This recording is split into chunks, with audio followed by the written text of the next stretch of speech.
चलिए हम लोग अब धात्विक चालक तथा विद्युत अपघटनीय चालक में अंतर पढ़ेंगे। ठीक, कि धात्विक चालक क्या होता है, विद्युत अपघटनीय चालक क्या होता है, इसमें क्या होता है और इसमें क्या होता है। ठीक, तो दो कॉलम बना लेंगे। एक में लिखेंगे धात्विक चालक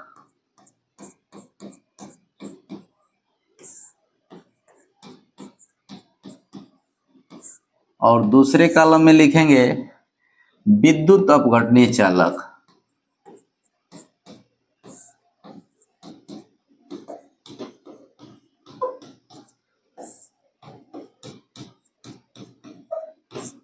देखिए पहले समझ लेते हैं फिर लिखेंगे।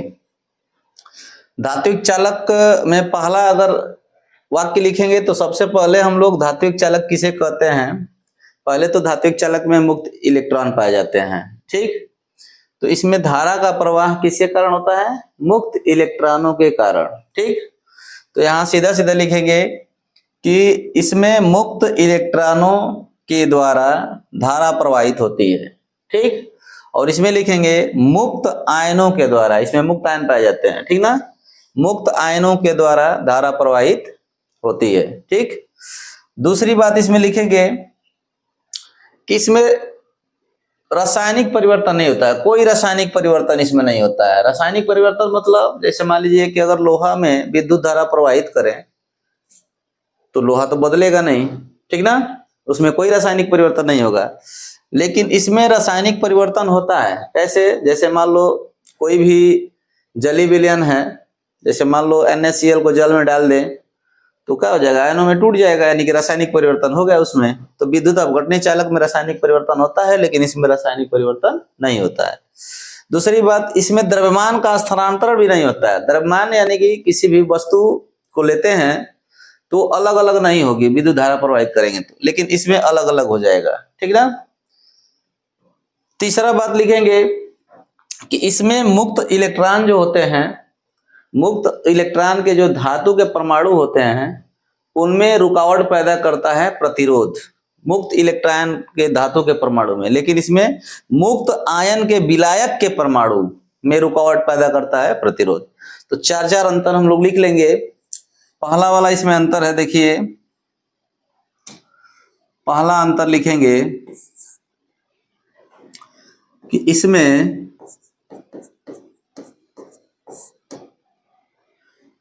मुक्त इलेक्ट्रॉन के द्वारा विद्युत धारा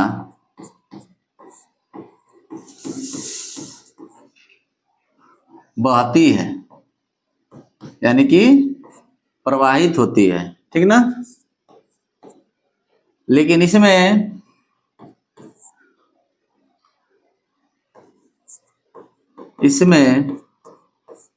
मुक्त आयन के द्वारा, मुक्त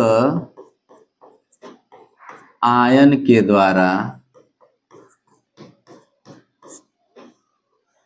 मुक्त आयन के द्वारा धारा, धारा यानी विद्युत धारा, ठीक ना, बहती है।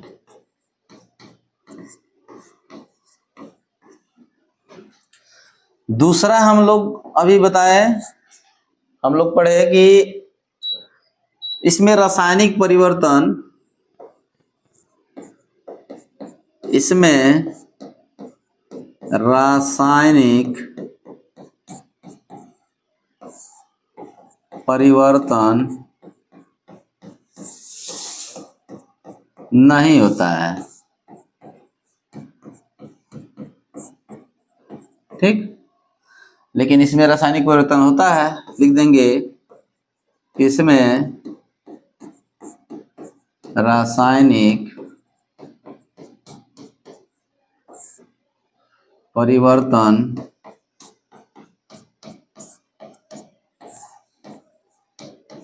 होता है। तीसरा लिखेंगे कि इसमें द्रव्यमान का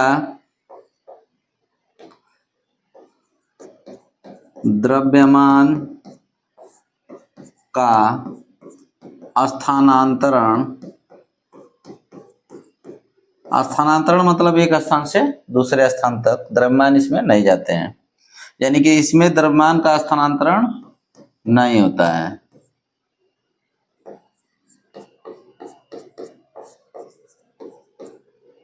लेकिन इसमें द्रव्यमान का स्थानांतरण होता है।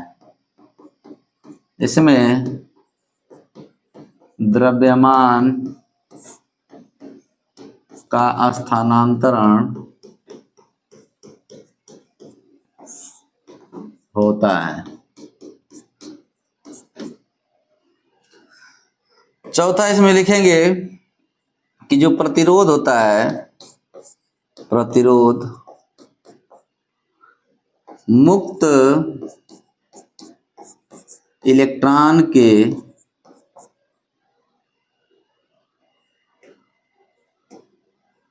धातु परमाणु से टकराने के कारण होता है। प्रतिरोध का काम है किसी विद्युत धारा के मार्ग में रुकावट पैदा करना।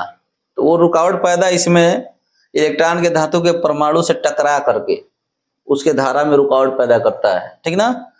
रुकावट पैदा करता है इसलिए वो प्रतिरोध कहलाता है, ठीक। इसमें देखेंगे, इसमें इलेक्ट्रॉन, मुक्त इलेक्ट्रॉन के धातु परमाणु, लेकिन इसमें मुक्त आयन के विलायक के परमाणु, इसमें जो प्रतिरोध होता है, लिख लेते हैं कि प्रतिरोध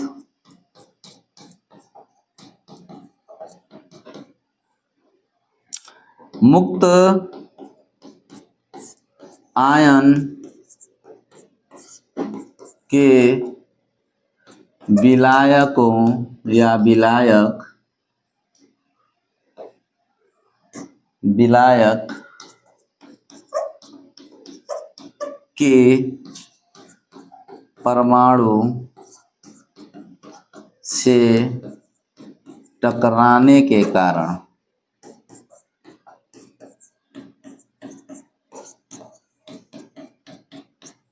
होता है। इसमें मुक्त आयन के विलायक के परमाणु से टकराता है, प्रतिरोध उत्पन्न हो जाता है, और यहाँ मुक्त इलेक्ट्रॉन के धातु के परमाणु से टकराने के कारण होता है, ठीक ना। तो ये था हम लोग का 4 अंतर, धात्विक चालक और विद्युत अपघटनी चालक में 4 अंतर। पहला, इसमें मुक्त इलेक्ट्रॉन के द्वारा विद्युत धारा बहती है और इसमें रासायनिक परिवर्तन नहीं होता है, इसमें द्रव्यमान का स्थानांतरण नहीं होता है। प्रतिरोध जो होता है इसमें मुक्त इलेक्ट्रॉन के धातु परमाणु के से टकराने के कारण होता है, ठीक। लेकिन इसमें ऐसा नहीं है, इसके विपरीत इसमें हो जाता है। इसमें देखो, मुक्त इलेक्ट्रॉन होते हैं तो इसमें मुक्त आयन होते हैं। इसमें मुक्त आयन के कारण जो है धारा बहती है और मुक्त आयन के द्वारा, और इसमें रासायनिक परिवर्तन होता है और इसमें द्रव्यमान का स्थानांतरण भी होता है। जैसे मान लीजिए, द्रव्यमान का स्थानांतरण मतलब NaCl को हम जब घोलेंगे जल में तो उसका द्रव्यमान अलग अलग भागों में टूटने लगेगा। जैसे आयनों में वो टूट जाता है, ठीक ना, 2 भागों में, धन आयन और ऋण आयन में। और प्रतिरोध जो होता है मुक्त आयन के विलायक के जो कण है, भाई विद्युत अपघटनी चालक में तो क्लियर सी बात है कि उसमें जो मुक्त आयन पाए जाएंगे तो विलायक होगा, तो विलायक के जो परमाणु होंगे उससे टकराने के कारण प्रतिरोध होता है, ठीक। आगे चलेंगे चालकत्व पर। चालकत्व समझिए, पहले तो जानिए चालकत्व को हम लोग C से प्रदर्शित करते हैं, ठीक। चालकत्व जो होता है, किसी भी विद्युत अपघट्य का विलयन है, उसमें अगर विद्युत धारा की बहने की जो क्षमता होती है, उसी क्षमता को हम लोग बोलते हैं चालकत्व, ठीक। तो लिखेंगे किसी विद्युत अपघट्य के विलयन विद्युत अपघट्य के विलयन में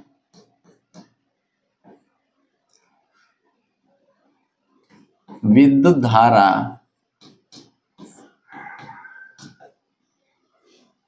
विद्युत धारा के प्रवाहित विद्युत धारा के प्रवाहित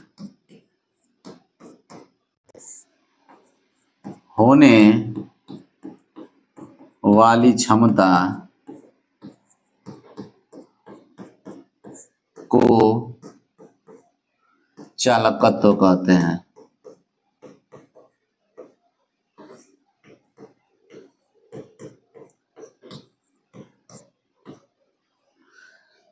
इसे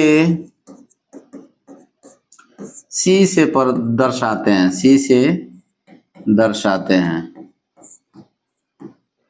तथा इसका मात्रक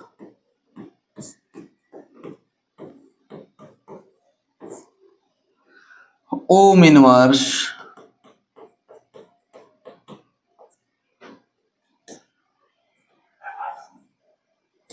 इसका मात्रक ओम इनवर्स या महो या सीमेंस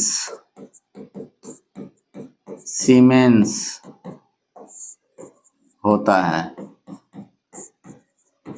तीनों में से कोई आप बता सकते हैं इसका मात्रक, ठीक ना। चालकत्व किसी विद्युत अपघट्य के विलयन, विद्युत अपघट्य हम लोग पढ़ लिए हैं। विद्युत अपघट्य शब्द ऐसा है कि अगर मान लो विद्युत अपघट्य, जैसे एग्जांपल दे रहे हैं NaCl है, इसे विद्युत अपघट्य कहेंगे। क्यों? क्योंकि अगर इसको जल में डालेंगे तो आयनों में टूट जाएगा, ठीक ना। Na पे प्लस आयन हो जाएगा और Cl पे माइनस, ठीक, ये आयनों में टूट जाएगा, इसलिए इसको हम लोग कहेंगे विद्युत अपघट्य। ऐसा पदार्थ जिसको जल में डालने पर क्या हो जाता है, वो आयनों में टूट जाता है, तो इसको हम लोग बोलेंगे विद्युत अपघट्य। तो कह रहा है किसी विद्युत अपघट्य के विलयन, जैसे इसका विलयन बनाते हैं तो उसमें जो विद्युत धारा प्रवाहित होती है उसकी क्षमता को हम लोग बोलते हैं चालकत्व, ठीक। इसका मात्रक ओम इनवर्स होता है, मेहो होता है और सीमेंस भी होता है, ठीक। इसमें से कोई भी आप मात्रक लिख सकते हैं इसका, ठीक। अब हम लोग देखेंगे इसका फार्मूला। एक चीज और हम लोग इसका परिभाषा में लिख सकते हैं, जैसे C बराबर होता है 1/R।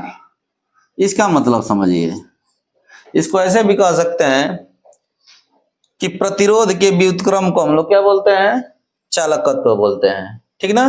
प्रतिरोध के व्युत्क्रम को हम लोग R बराबर जानते हैं कि जैसे V बराबर IR होता है, तो यहां से निकाल लेंगे R बराबर V/I, यानी कि R बराबर होता है V/I, ठीक।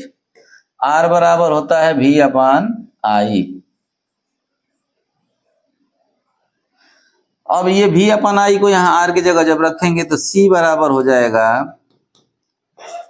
C बराबर 1/R की जगह रख देंगे V/I, ठीक। तो I का इसमें जाकर मल्टीप्लाई हो जाएगा, तो हो जाएगा यहाँ C बराबर I/V, ठीक। इस तरह से यहाँ दिखा देंगे, चूंकि R बराबर ये होता है V/I, तो C बराबर हो जाएगा 1/V/I। R की जगह रख देंगे V/I, तो I का ऊपर मल्टीप्लाई हो जाएगा, तो I/V, C बराबर I/V। अब यहाँ एक चीज और हम लोग बता सकते हैं, एक और परिभाषा निकाल सकते हैं इसका चालकत्व का। कैसे निकालेंगे समझिए, यदि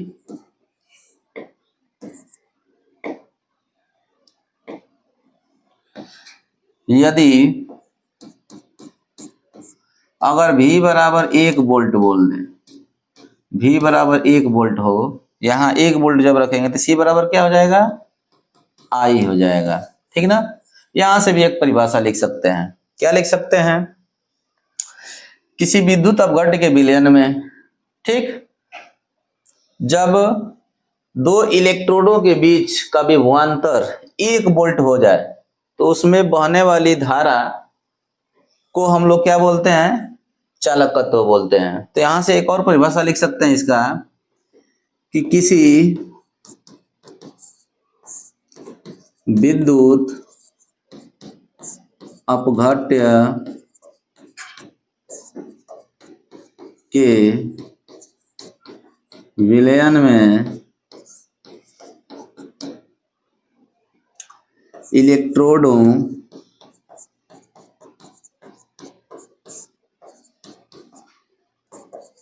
के बीच विभवांतर 1 वोल्ट हो तो उसमें बहने वाली धारा या उसमें प्रवाहित होने वाली धारा को चालकत्व कहते हैं।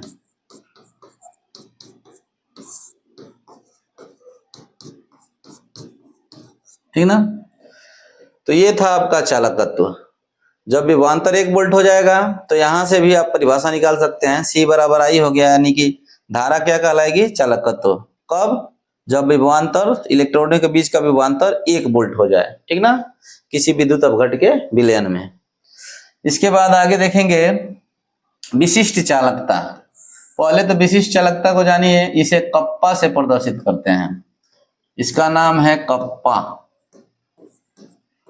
ठीक ना, इसे कप्पा से प्रदर्शित करते हैं और इसका बहुत ही आसान परिभाषा है। ठीक ना, देखिए परिभाषा इसका, विशिष्ट प्रतिरोध के व्युत्क्रम को, अब देखिए विशिष्ट प्रतिरोध आ गया, इसको रो से प्रदर्शित करते हैं। ठीक ना, हालांकि विशिष्ट प्रतिरोध के बारे में हम लोग को इसमें नहीं पढ़ना है, कक्षा 10 में पढ़ाया गया होगा। बस इतना जानिए कि विशिष्ट चालकता किसे कहेंगे, विशिष्ट प्रतिरोध के व्युत्क्रम को, विशिष्ट प्रतिरोध के व्युत्क्रम को हम लोग क्या कहेंगे, विशिष्ट चालकता कहेंगे। तो इसको लिख लेते हैं कि विशिष्ट प्रतिरोध के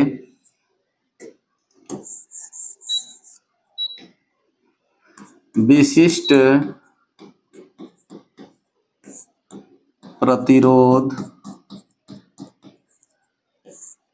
के व्युत्क्रम को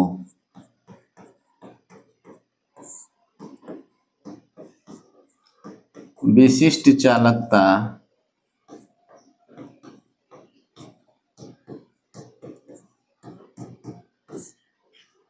कहते हैं।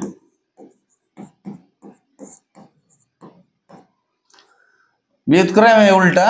ठीक ना, विशिष्ट प्रतिरोध के व्युत्क्रम को हम लोग कहते हैं विशिष्ट चालकता। तो यहां हो जाएगा कप्पा बराबर 1/रो। ठीक ना, कप्पा बराबर 1/रो। अब हम लोग एक पॉइंट लिखेंगे कि विशिष्ट, पहला पॉइंट है विशिष्ट प्रतिरोध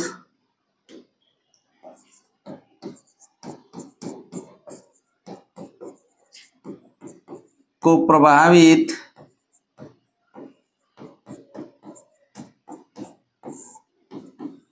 करने वाले कारक, वो कारक कौन है, R है, प्रतिरोध। ठीक ना, तो इसमें हम लोग देखेंगे कि जो प्रतिरोध होता है किसी विद्युत अपघट्य के विलयन में, विद्युत अपघट्य के विलयन में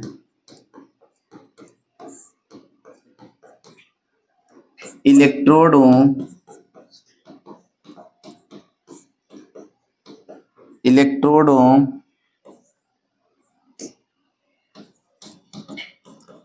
के बीच की दूरी के समानुपाती होता है।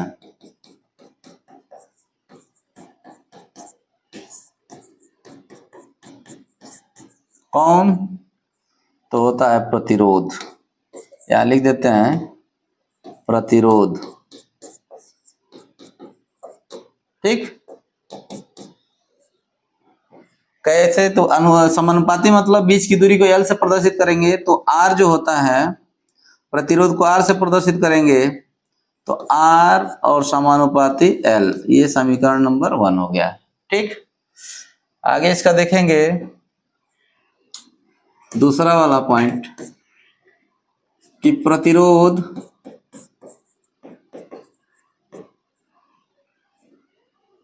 विद्युत अपघट्य के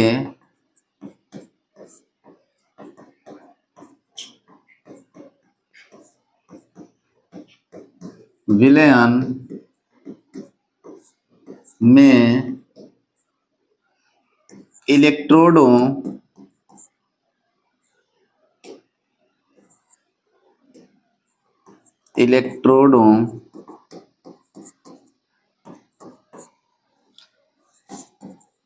के बीच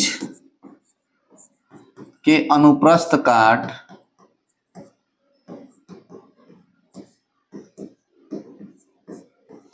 के क्षेत्रफल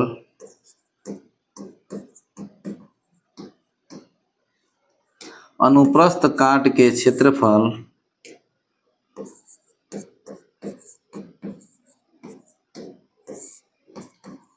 के व्युत्क्रमानुपाती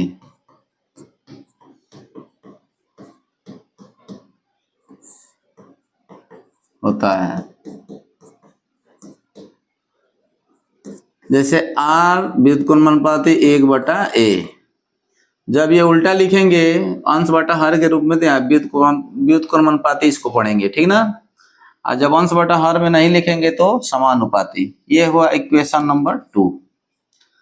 समीकरण 1 व 2 समीकरण 1 व 2 से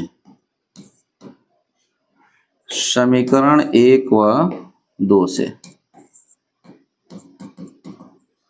पहला समीकरण था R समानुपाती L और दूसरा है R व्युत्क्रमानुपाती 1/A। दोनों को हम लोग जब मिलाएंगे तो हो जाएगा आपका R व्युत्क्रमानुपाती L/A। ये व्युत्क्रमानुपाती का चिन्ह हटाएंगे तो R बराबर एक नियतांक आ जाएगा रो L/A। अब यहाँ हम लोग जहाँ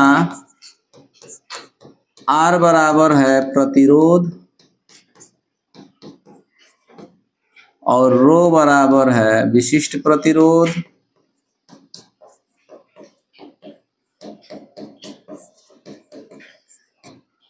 और L बराबर है इलेक्ट्रोडों के बीच की दूरी, इलेक्ट्रोडों के बीच की दूरी,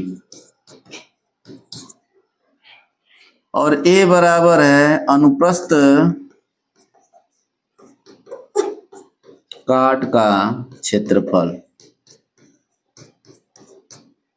ठीक, अब यहाँ एक चीज और हम लोग देखेंगे कि C बराबर होता है 1/R। R बराबर हम लोग पढ़े हैं रो L बटा में, इसे पहले पढ़ चुके हैं। R बराबर, चूंकि R बराबर रो L बटा में, तो यहाँ रख देंगे रो L बटा में A। तो C बराबर हो जाएगा 1/रो L बटा के A ऊपर चला जाएगा, गुणा हो जाएगा ऊपर जाके अंश में, तो C बराबर A/रो L हो जाएगा।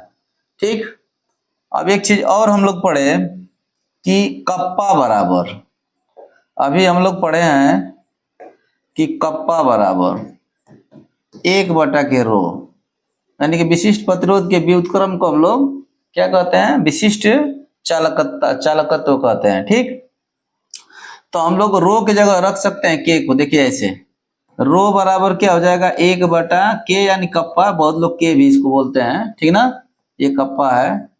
तो ये हम लोग रख देंगे कहाँ, रो की जगह। रो की जगह जैसे ही रखेंगे 1/कप्पा, देखिए ऐसे, तो C बराबर A/K, यहाँ रखूंगा 1/कप्पा इंटू L, तो ये ऊपर चला जाएगा, तो C बराबर हो जाएगा कप्पा A/के L। ठीक, अगर हम कप्पा का मान निकालना चाहें यहाँ से तो ऐसे निकाल सकते हैं, इसको अलग से समझिएगा। A इसके बटा में आ जाएगा, L इसका C में गुणा हो जाएगा, L का C में गुणा होगा, A बटा में आ जाएगा, यानी कप्पा बराबर हो जाएगा Cl बटा के A, जहां कप्पा को हम बताए थे क्या, विशिष्ट चालकत्व या केवल चालकता भी इसको बोलते हैं। विशिष्ट चालकत्व कहिए या इसको केवल चालकता बोलिए, ठीक। और सी क्या है, केवल चालकत्व इसको कहेंगे, चालकत्व। और यल और ए, एल को कहेंगे दो इलेक्ट्रॉनों के बीच की दूरी, और ए क्या है, उनके अनुप्रस्थ काट का क्षेत्रफल, लिख चुके हैं इससे पहले। और एल अपान ए को जहां इसके आगे पढ़ेंगे हम लोग, एल अपान ए होता है सेल नियतांक, सेल नियतांक इसको बोलते हैं। इसके बारे में हम लोग आगे पढ़ेंगे कि सेल नियतांक कैसे एल अपान ए होता है, ठीक ना। तो ये था आपका विशिष्ट चालकत्व, ठीक। ये फार्मूला याद रखिएगा।